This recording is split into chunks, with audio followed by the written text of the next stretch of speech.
Hey, how's it going, guys? My name is Jackie Fish and welcome back to another Total War Rome 2 online battle. Today we are diving right back in with an epic 4 vs 4 siege battle, which should hopefully prove to be one hell of an engagement. I am personally really looking forward to this one, as I was told it goes down to the wire, as always, as most battles do, and it's going to be very exciting to see a competitive engagement really unfold. Also, I've managed to get my reshader back up to full strength now. You can see the beautiful difference it makes to the game, and if you are interested, these are basically the only settings I do have on Reshade at the moment. I still need to do a little bit of tweaking, maybe add on a few more things, but that's basically my reshader, and I mean, it's just like four things, and it makes such a huge difference to the battle itself. So if we take a look at the attacking side, we do have a force from Carthage, we have a force from the Arverni, we have the force from the the Galatians, the Galatians,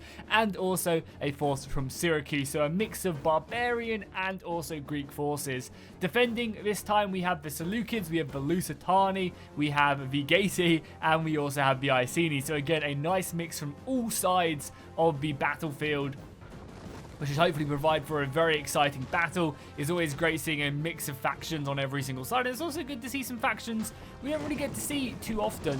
I mean, it's been a while since I've really seen the Arverni in a fight, and also Galatia, even though I do know that they both are very, very strong factions. But we haven't really covered them in a little while. Whereas Carthage, you know, Seleucids, we always cover. And also the Iceni are kind of a very strong faction, which we don't get to see all that often. But when we do, they are always, obviously, really, really impactful. And here we go. The walls have already been breached in this siege battle.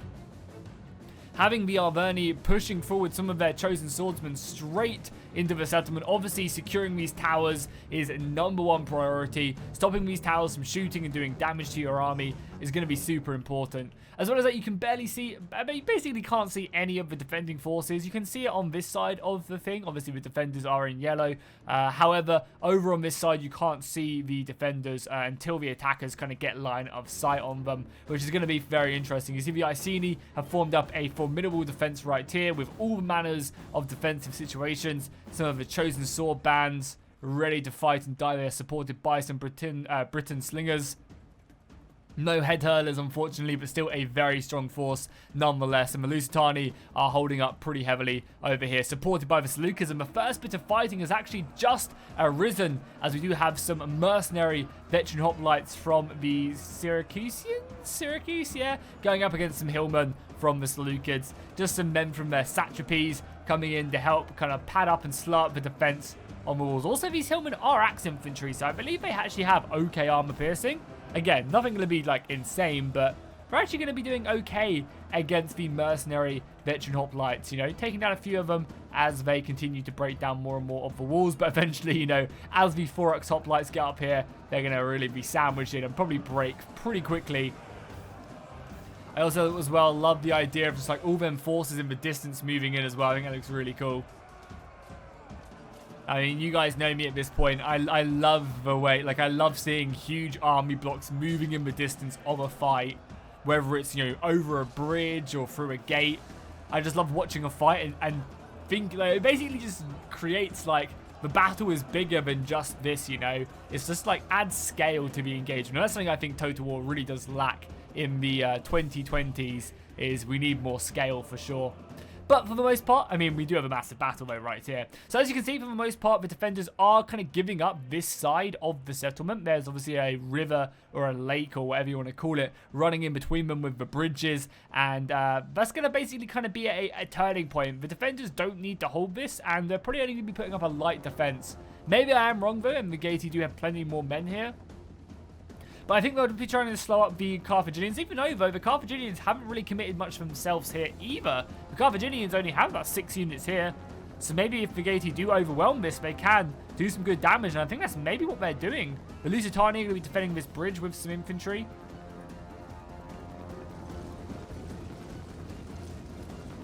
So maybe they can just like double team them and try and like envelop these 6 units, deal with them, and then kind of turn back. I honestly would not be a bad idea whatsoever as they cross the bridge.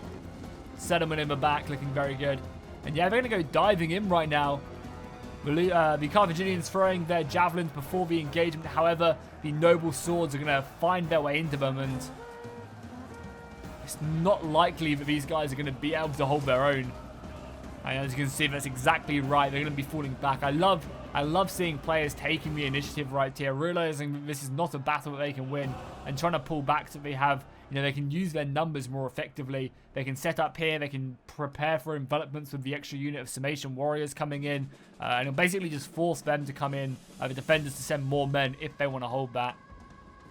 We've got a unit of the Arverni coming in with Chosen Swords taking an absolute pounding from the javelins and the slingers as they make their way through this makeshift defense.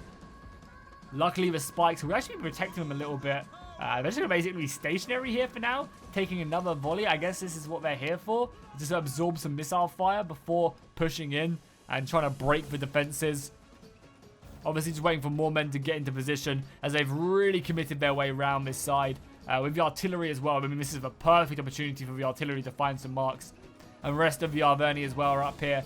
The Gallic Hunters are going to be hammering away on these slingers. I imagine we'll see about 100 or so arrows coming over that wall and finding their mark into the slingers. However, the slingers are going to hug that wall and protect themselves. So some really, really good plays going on right now. Every time the attackers try and take the advantage, the defenders attempt to take it away from them.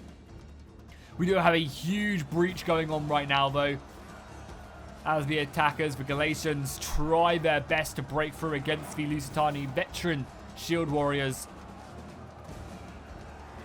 And they're in a heavy fight against the Galatian swordsmen. Missiles overhead, all trying to penetrate the shields and the missiles. Obviously, we do have Balearic slingers back there, so you want to try and keep them alive for as long as physically possible. And you can see the brutal fighting occurring. Sorry, it's really annoying. Sometimes that when the information pops up, you can't get rid of it. Unfortunately, in later Total Wars and Attila, you can remove the middle mouse button so it doesn't pop up. But in this one, you can't, which is really unfortunate. So yeah, heavy fighting at this breach and on the walls. It seems like the Lusitani, though, are doing a pretty good job on the walls, making the enemy pay for every inch they take of them.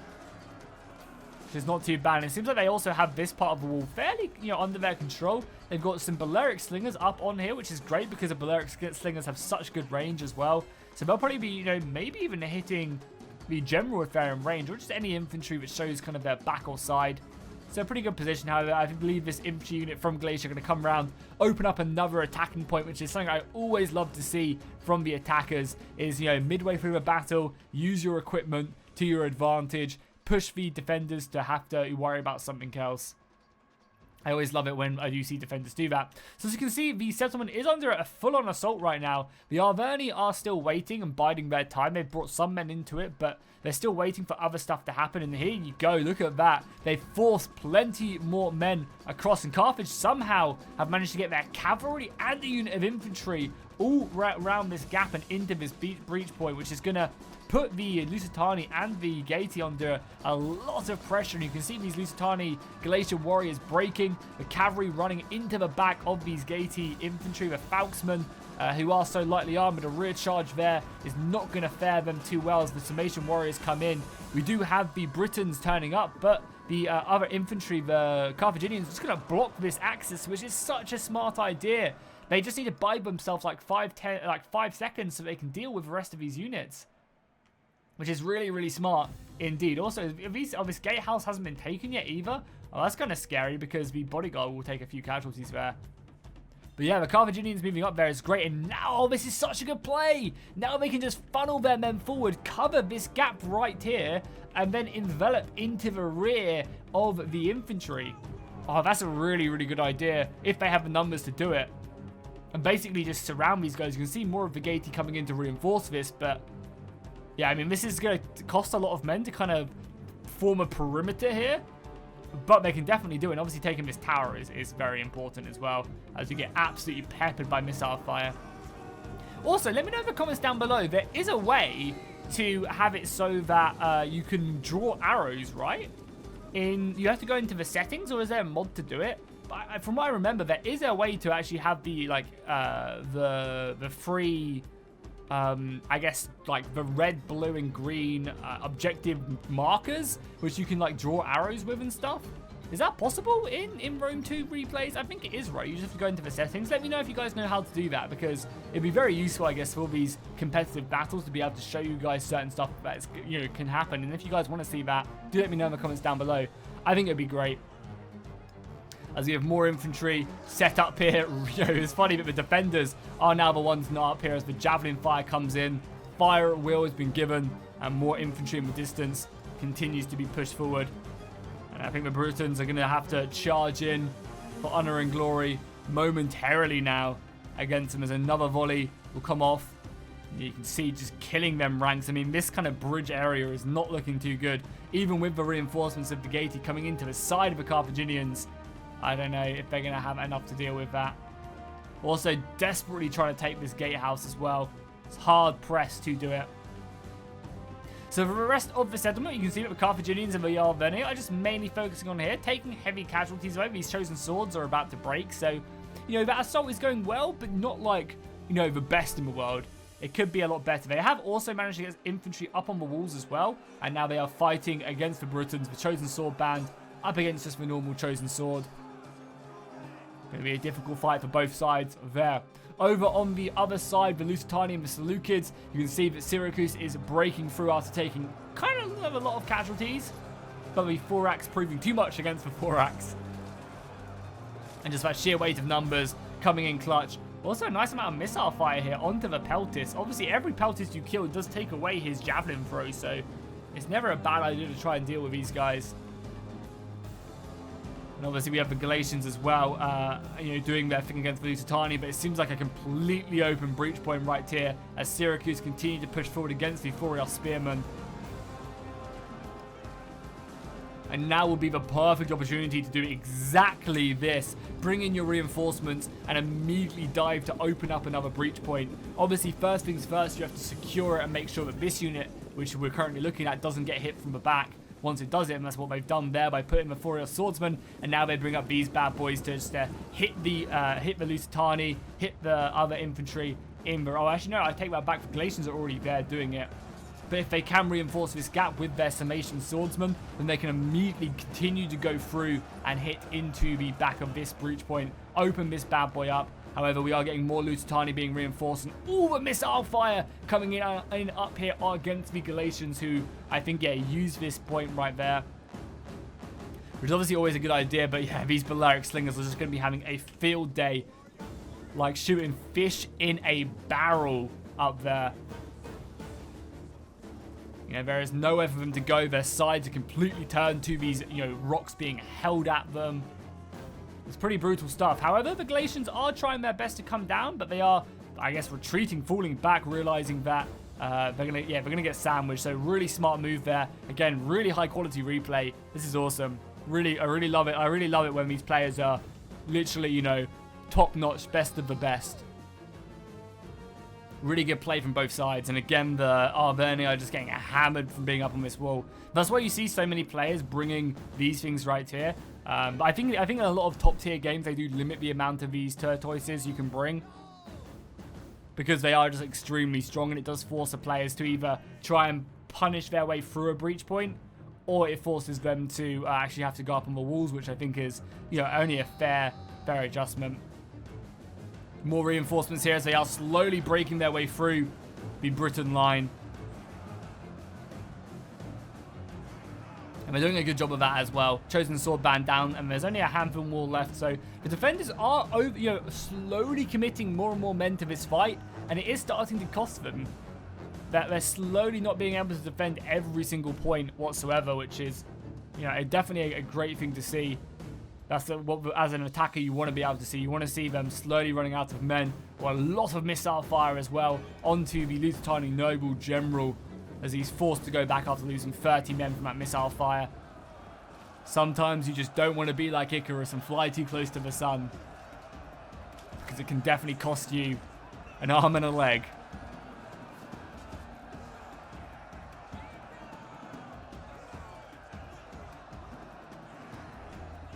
Seems like this breach point, though, isn't looking like it's going to falter anytime soon, though. So they've definitely got a good defensive line. And they're not breaking, with more reinforcements turning up as well. However, Syracuse is going to find their way through a brutal javelin toss into the side of these veteran shield warriors. And I think we can see these guys breaking very quickly, along with the Galatians coming off the hill. Yeah, we're going to go right into the back, into these veteran shield warriors. You see the morale dropping, they're exhausted, they're shaken. And I think if they take a couple more casualties, that's going to completely open up this breach point, maybe cause a few chain routes. And all of a sudden, this is completely opened up. The Seleucids are quickly trying to push in, but again, they're kind of hemmed in. They can definitely go for an aggressive play right here, try and maybe break their way out, but there's still more reinforcements that can enter in, and we also have some artillery rounds moving in as well. Luckily, that one does fall a bit short, but yeah, this breach point seeming like it's almost done now. Nothing really left whatsoever, which is dangerous because that can quite quickly open up. I mean, obviously they'll still have reserves left back here in the city center because we can't quite see all their forces. But losing this, yeah, you can see this kind of gap has completely opened up now. The defenders can move around, capture these towers, and start putting pressure elsewhere. And, you know, this is only going to help out the central points right here, because obviously the defenders are going to have to start falling back to this inner layer because they don't want to lose the city center. So it's going to give the Arverni and the Carthaginians a much easier time, as defenders will have to start shifting back to help them out. Because right now the Arverni are making progress, but it's slow, it's brutal, it's street fighting at its grittiest. Both sides really committing everything they have to this fight. I also do apologize about the lag. It's obviously the game engine. Yeah, when we do have these huge battles of thousands and thousands of men, Rome 2 isn't necessarily the best for it, the most optimized. We can see more infantry being brought up as well as the archer volleys continue to come in to soften up these chosen sword bands from the rear with their archer volleys. The Gallic hunters, though, must be running low on ammunition. They must. And yeah, you can see more infantry are just now starting to prepare to fall back. The archers are already there to cover the infantry as they come back. We have some cavalry, movement up here, but the silver shields of the Thorax are here ready to meet the Sarmatians, who are obviously clearly outmatched in this fight. The Seleucids are really starting to run out of men on this left-hand side. The archers and the artillery coming in is causing havoc with the morale of the infantry. These small pockets of infantry simply don't hold the man to stick around. They are still reinforcing with another unit of Royal Peltis, which is going to be deadly. But again, they're still doing their job. They've managed to break off these smaller units, and now the missiles can really go to town on this fresh unit over on this left-hand side, which is going to be very nice for them. Oh, we have an interesting play here as well. The Thorax swordsman may be going around to try and take care of these missiles, because I guess, as you can see, the Seleucids, the Syracusians really don't have many men here, if any men. Actually, the defenses have kind of broken completely. Yeah, I take that back. Literally in like the past 10 minutes, or the last 5 minutes, the Galatians have completely shifted their entire assault over to this right-hand side, which is interesting, because I feel like they've kind of broken through here, but I guess they've decided that they don't have enough to beat back the Seleucids alongside everyone else. Very interesting. Now they've shifted everything they have over to this right-hand side. The rest of the Galatian army moving around here, and they're really going to try and break this army set up right here, which they definitely can do as they push back the defenders to this little, open courtyard. And they're pressing pretty heavily down here. The play right here as well, which would be amazing, is to get some infantry up on this hill right here, or on this wall, bring it all the way around, drop it off here, and then hit these Dacians in the rear. That'd be a very, very strong play and would severely wreck them. Obviously, they could be kind of vulnerable from anything else. But they're also reinforcing on this side as well. The Carthaginians are throwing all their weakened units along with some of the sacred band into the noble swords. However, we do also have some of the Arverni with reinforcements. 2 fresh units of chosen swords are being brought up. I say fresh, they are tired because of all the walking, but they are being brought up to reinforce this Carthaginian push through these towers. But yeah, I definitely think that was the play. And oh, look at that. The Noble Swords are actually charging out against them. That's hilarious after beating back their immediate foe. Obviously going to leave themselves pretty vulnerable. Maybe they weren't on defensive position, or maybe they didn't want us to get shot to pieces. But now it does open up a nice little rear charge from the pikemen, who are now being brought up to reinforce this area. And you can see the entirety of the rest of the city is under a full-on assault. And I guess it's just, is this just like a no more outmaneuvering? This is just a duke to the end. Both sides are just planting haymakers at one another, hoping that one finds its way through. Just Dempsey roll after Dempsey roll. Shout out to anyone who gets that reference. You are a true G if you know that reference right there. Let me know in the comments if you know what a Dempsey roll is without obviously looking it up on YouTube. And I think it was definitely not a bad idea to bring over the Galatian missiles, because now the Galatian missiles are here, it's going to add a lot of extra fire. However, then Balearic Slingers, who were originally up on the wall, have also kind of tracked this army over, and now they're going to be firing in, trying to whittle down the missile fire from the Galatians. So kind of a tat for tat right there. Both sides moving in to try and counter one another. But again, it was not a bad idea, right? These guys are now firing in. We also have some of the Britain spears up here as well, firing down upon the opponents. Kind of the Arverni who are stuck in here have now just been broken after that brutal volley that has gone in and hit them. And I mean, yeah, the defenders are looking pretty good, but our balance of power is not moving whatsoever. And the amount of missile fire, look at this. You've got like 6 units of archers here, all firing in and decimating the Syrian heavy archers, the Dacian bowmen, and everything else. And now the pikemen have been brought up as well. It's going to be pretty scary for them. Oh, and yeah, this is exactly what they need to do. They need to get more and more men over here because, yep, here we go. The noose is tightening around this area, putting a lot of pressure. That cavalry charge came in to stop these falcons from reinforcing, to stop the pikemen. However, the pikemen are now being hammered by missile fire. They need to try and form themselves into that pike. Actually, I'm not sure. I'm not sure in vanilla if forming pike formation does give you more missile resistance. In DEI it does, because obviously that's the whole point of a pike phalanx, was so that the missile fire would, you know, rattle off the curved 45-degree pikes. I'm not sure if that actually occurs in this, but either way, they're drawing men back, and they're going to break through this any moment now. There are simply a handful of archers in this fight, and once they do, they can really push back this angle. So ideally, I think it's not a bad idea to actually try and push this and start engaging. You know, the missile fight is brutal, but these pikemen, you know, if they can form their pike line, are going to just decimate the noble swordsmen. However, the pikes aren't down yet, which is a little bit scary. They get charged right now. That javelin volley coming in as well. Yikes, that pikeman unit is struggling. The falcons are about to come in. They're going to be met by the Libyan peltis, though.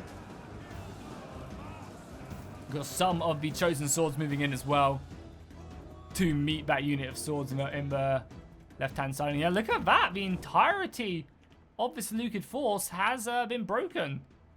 Just like that. Boom. The defenders have managed to repel the assault on that side. Very interesting indeed. Now everything has just kind of been shifted over. Well, I haven't killed everything. Some of the units obviously did retreat. The last couple of units of missiles. The unit of picked hoplites for general for the Seleucids. For Syracuse, sorry, I don't know why I keep on messing that up. Has also been brought over. And I guess they are really just, you know, dependent on breaking this gap now. But I don't know if the attackers have the ammunition to do, like, have the numbers to break this. It does seem like the defenders, this is everything they've got, right? This is everything they've committed to this. And they have managed to break through in this side, and this is going to be really important, because if they can wrap this up and get engaged into the missiles, and that's just huge, because you take away such a large part of the enemy force. Oh, and the cavalry is coming around. Oh, some heavy mercenary Cappadocian cavalry into the rear of the pikemen. Absolutely decimating them, opening up gaps for now these swordsmen to come flying in. That's the killer right there. It's not the fact that they managed to rear charge them, it's the fact that they break up the formation so that the swordsmen can get stuck in. Oh, I take that back. That's actually friendly swordsmen. Okay. The cavalry now, right now, is just running amok, hammering these capture points, breaking up defensive positions, and just, you know, really drawing away defenders, which the defenders just don't really have the manpower to deal with this. About to get another rear charge here into the missiles. Trying to whittle down the numbers. Cause army attrition into this unit of archers. I mean, that's going to do a lot of damage to them. Yeah, you can see their numbers just dropping heavily. Luckily, the Lusitania General has got on them, but even still, they can just pull out, maybe lose a couple units here and there. But nothing too serious. But they need to be careful as well, not to find themselves trapped. I mean, I guess it's going to be a maneuvering thing right now, but the Seleucids could trap this unit in if they're not careful. And I think yeah, they're trying to capture this unit. Yeah, they could definitely do this if the mercenary general is not careful. The Cappadocians could find themselves completely trapped here. Oh, this is awesome. Royal Pelt is forming up. Going to engage them. I mean, again, they're not braced, so this cavalry could probably pull through, but take heavy casualties. And yeah, look at that. The 4X swordsmen in their rear now. Oh, wow. They've completely captured the Syracuse general. And I think the Cappadocian Galatian general might go in as well. Try and stop them. That's just charge after charge, but their numbers are down. Brutal stuff. The Seleucid general has nowhere to run. Oh, sorry, the Syracuse general, I don't know why I keep messing that up, has nowhere to run, and he is just surrounded in this street. And this is where he's going to have his, have his grave carved. Nowhere for him to go. The Galatian general, though, does manage to find some missiles, which is good, but again, not really too important. Going to be able to then continue on his charge into the back of these Balearic Slingers, which is more important, because these guys are still shooting. How's the rest of the assault going? I mean, it is kind of a mosh pit, and I honestly don't know who's really coming out on top. Plenty of reinforcements being thrown into the fight. There are still a handful of men who can still come in and help out, but yeah, it's hard to tell who has more men left at this point, as the balance of power doesn't tell us how many soldiers are left on either side. So realistically, yeah, it's very even. As the rear chargers come in after ripping through them Balearic Slingers. What happened? Did the general survive? No, the Seleucid general must have died, right? Oh no, he's wait, was it never this? No, but this is a different unit of Seleucid cavalry. Yeah, the Seleucid general must have died. Must have. And the defenders are falling back. Is this not a capture point? Oh, the capture point isn't up here. Okay, cool. So yeah, this is the capture point right here. They have to defend. Interesting. All right. And they're coming back here to make their last stand because there is a decent portion of Arverni, the Galatian cavalry, and also more of the African pikemen that could quite easily push in here and take the city center and actually win the day. As a lot of the forces themselves, as we get some javelin volleys off into the back of the Dacian heavy bowmen. Realistically, they should just charge them and deal with them there. But yeah, a lot of the infantry, like basically all the Lusitania army now is tied up in this brawl. You've got other units like the Britons up here as well, which are tied up. So they have to be careful not to be overrun here. And there's not really any missiles left for either side. So these pikemen will just be duking it out. We've got the golden chevron pikemen from the Seleucids up against the... or maybe this is bronze chevrons. I'm not actually too sure. Oh, this reform is not going well for the African pikemen. They took heavy casualties there, trying to reform up their pikes. I understood kind of what they wanted to do, maybe. They wanted to maybe just form like a really dense block and just push forward into these guys, which I think is always a good idea when you have the numbers to protect it. They lost way too many men in that engagement. Now they're going to be bringing over more javelins to help reinforce. Cavalry is doing its job, just, harassing, taking these points, looking for any gaps, any retreating units right now. And we are going to be seeing probably just the infantry move forward as the fighting comes over. Yeah, if we take a look back at the rear position right now, if we go back on play, this has been completely overrun right now. The Arverni can come in and deal with this. And yeah, it's going to be a last little stand right here as both sides move in. So let's just skip ahead until they're kind of all the units have moved their way in. If anything happens, I will bring it to you guys. The noose has been tightened and the attackers are throwing everything they have, which isn't too much. Honestly, the defenders have a good chance of still claiming this one. I mean, look at the balance of power. It is slightly in favor now of the attackers, but I mean, I think anything can happen in this battle. As the numbers start to dwindle, the quality of, good soldiers really starts to shine.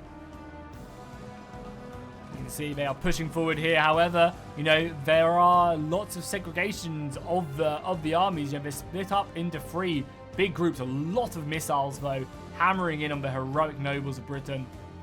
You can see all of a sudden these 4x swordsmen coming around the side, but then getting hammered by missile fire, trying to deal with these pikemen. But yeah, as I said, it leaves them really vulnerable. Probably would be a good idea to maybe try and chase these guys down, but then they would just be split up, I guess. So I mean, both sides are just throwing everything they've got. And I think if the attackers run out of missiles, the defenders have this, because there's not really much infantry left. If you take a look at it, there's very little infantry left for the attackers even. And there's a lot of infantry left for the defenders. So if all these missiles run out, it's kind of over. See some of the heavy fighting as well. And these levy freemen have now been committed to the battle. And the Lusitanis are diving in, trying to whittle them down so they can get onto the missiles. And there you go, the Seleucids have now run up here. Surprised they didn't try and commit more men, like split up these guys a bit better. You could have sent one this way, one that way. And they could have easily have just hammered these guys. This is basically just going to be doing a full-on retreat though. Falling back, shooting, letting this tower hit them. And that's kind of a pain when you don't have any cavalry left. You kind of do struggle. However, they have defeated the African pikemen there, which is going to be pretty big. Some cavalry trying to move in there. And again, we can just kind of speed things up a little bit as we continue on this battle, because we're going to kind of just push through a couple choke points. We are seeing a few minor assaults though coming in. The Arverni coming around quite nicely here, enveloping and hitting the Lusitani into the rear. However, then the Britons do get committed. And I honestly wonder if the reinforcements have now been taken care of. Because more men are coming around here now to push in. Yeah, I'm kind of curious how this battle does last for full 11 minutes, because I feel like the attackers just have a really good advantage. However, they are about to break a huge portion of the Arverni right now, and the Galatians. I guess it's just missiles left though. And the quality of the infantry is coming in clutch. We probably just play on double speed a little bit faster now. I mean, we have more men coming around, right? We have more men moving around, but it's just not going to be enough. And yeah, I think the defenders have this, right? They just have all the infantry still left remaining. They can defend these choke points. They can be aggressive. They can push on. And that's exactly what they're doing. They're causing huge morale shocks throughout the entire Galatian army. And there you go. The Galatians are basically done for right now. It's not like they really have a ton of men left, but they still have it. And yeah, they're just forming defensive perimeter around this place. You know, not giving up an inch, letting the enemy come in. And even though I think they do still have some ammunition left, I just don't think it's going to be enough. The Lusitani infantry coming back to reinforce this. Yeah, but these missiles are going to be huge for mercenary Balearic slingers, but they're not going to be doing, insane amounts from the front. Ideally they want to be hitting these guys in the back whilst we're engaged against something else, but it's kind of hard pressed. So they still have some ammunition left. Yeah, it's not going to do enough. They need to be hitting units in the rear. The Lusitani are coming back. Yeah, the defenders must have this, right? Looking at what's left, all they have to do is outlast the missiles. They could even go really aggressive right now with what they have. All of a sudden, we've just lost view of a few men, but we know the Lusitani do have some men right there. Pushing the Galatians back. Probably going to trap them in. We have the picked hoplites still left remaining. Yeah, it's just going to be archer volley after archer volley now for a little while. Defending the good units. Yeah, the defenders have this one in the bag. So let's just skip ahead until they decide to commit. There's obviously just going to be a lot of skirmishing, a lot of missile fire. So once again, let's just skip ahead until they are ready to push in, or if anything major happens. Okay, it seems like the defenders are moving out, looking to try and do the killing blow. The Arverni throwing in their last couple of archers, trying to pull them out of this fight, but not going to go too well, as the killing spree or the headhunter ability has now occurred. Either side could really break from this. I'm not sure if this was the best idea. Obviously, charging picked hoplites from the front could have just thrown the game. They need to be very careful here. I guess they're all trying to utilize all their abilities to cut through them. With that headhunter and other stuff, they might be able to do it. But all of a sudden, you could find yourself completely enveloped. Yeah, them headhunters are going to be brutal. Realistically, I have no idea who's going to win this battle. I don't feel like charging hoplites from the front is going to be the play. They had all the time in the world, right? Just to keep on playing defensive. Ignoring the missiles, but maybe army attrition's going to kick in. I mean, you have these archers still moving around. The Lusitani have now dealt with the men in the north there. If these Balearic slingers still have ammunition, obviously killing these guys would be huge. That's exactly what they're doing. Going to be able to break the Lusitani general. And the defenders could have framed this one. I mean, yeah, the defenders could have framed this one. The Briton general breaking soon. A rear charge. Oh, that's exactly what you should maybe have gone in for. Trying to rear charge, cause a shock of morale right there into the back of a Briton general. And I think the defenders have given this one up, like charging that picked hoplite unit from the front. Yeah, it's over. It's over. The attackers win. What an insane battle. And I think that charge against the picked hoplites was just unnecessary. The attackers had to come to them. They had to come to them. And, you know, even though the missiles sucked, you could have just waited. I mean, maybe the picked hoplites do end up breaking, but I can't imagine with only a minute left. Like, from the front, I assume the defenders are just going to break with their numbers. And they still have a couple more men right here. And yeah, Syracuse coming in clutch towards the end. That unit, that general unit, absolutely huge. We're going to send their men around the side now to try and get that rear charge. But yeah, it's over. Defenders are going to fall down. And I think they just made that massive mistake at the end by charging in. You can understand that it can be frustrating sometimes that just going to be getting shot. But they have the advantage, right? They have the defensive position. And now, as they pull out, the morale shock of trying to retreat is just going to be too much. And there you go, GG. The attackers claim victory. And I mean, insanely close victory. They had 1 unit of hoplites left and 2 missiles. That was definitely the defenders' battle to lose there, and they did. They made that crucial mistake at the end, which did cause it to be over. But massive shout out to all the guys playing in this battle as well. It was a great battle. Thank you guys so much for all the replays. We actually even saw the elephants there as well. What the hell? Sometimes we need to pay more attention to these small things. Cavalry, wow, 300 kills on both of these guys. Huge stuff right there. 500 kills on the Oath Swarm. Brutal. Yeah, really brutal. On the other side of things, you know, plenty of kills on the heavy infantry, 200 kills on a handful of them, hundreds of kills on the noble warriors as well, the Lusitani and nobles. The Britons obviously are going to be their slingers doing the damage, and then finally the Seleucids as well. You can see their swords doing an okay job. Nice. So hopefully you guys enjoyed this battle. If you did, drop a like and a comment down below. Let me know what you thought of my new reshader. If it's too bright, too dark, let me know, and I'll see you guys in the next one.